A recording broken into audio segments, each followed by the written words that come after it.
Daniel Taylor. I'm a FCP working at Froome Medical Practice in the Southwest.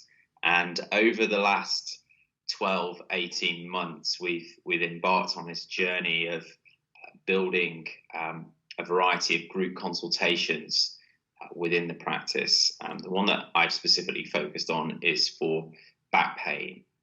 And we've included all aspects of back pain, be it acute initial onset of back pain, right the way to those patients that are suffering with or experiencing long-term back pain. Essentially, when we looked at our data, we could see that something like 75% of all appointments within our practice was coming from roughly about 25% of the patient cohort with back pain. So there was this big disproportionality occurring. So we really wanted to develop a model that could help people in a better way and really take some strain off our GPs who are working incredibly hard at the moment. So the idea of the group consultation was then to help take strain off the service and our GPs that are working incredibly hard at the moment, but also as well to help support our patients a lot better, as we were finding that it wasn't very productive, that these groups of patients were coming to the practice 3, 4, 5 times in a month with similar issues. So we're currently on about our 5th generation of virtual group clinics or virtual group consultations, and it's slowly developed with time. We've had numbers between right at the start, about 4 or 5 coming into the session, but we've slowly built that up to double figures in about the 10, 12 figure. And really that's been brought about by the excellent work performed by our facilitator and also the team here, just analysing the data constantly to find out ways in which we can improve the model. After each group consultation as well, we get feedback from our patients via the SurveyMonkey questionnaire. And there's been some interesting data that's come out of that on our journey in developing these group consultations. The main ones being is ensuring or maximising patient participation and making sure that everyone's voice is heard. And we found some useful ways of doing that and maximising that. Yeah, so to maximise participation within the group clinics, we've made sure that we've captured all the data beforehand from the results boards, and then that enables each clinician to then analyse that data beforehand and target specific patients within the group consultation to talk or share their experience of how they've managed to achieve their targets.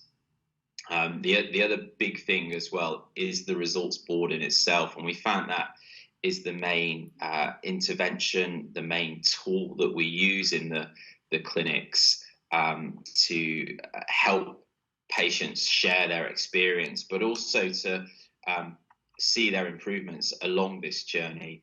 And there's been lots of patients that have really engaged very nicely on the group consultations and certainly seen improvements in pain scores, in lifestyle changes such as stopping smoking or reducing their weight, and even some have started to come off some of their stronger opioid medications.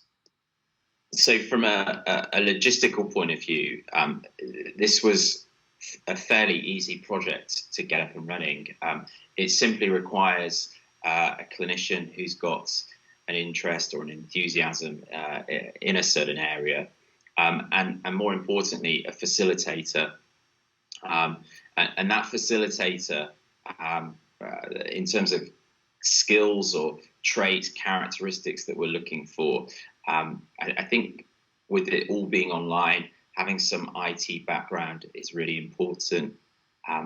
Being able to analyze that data and set up questionnaire feedback surveys, I think, is really important.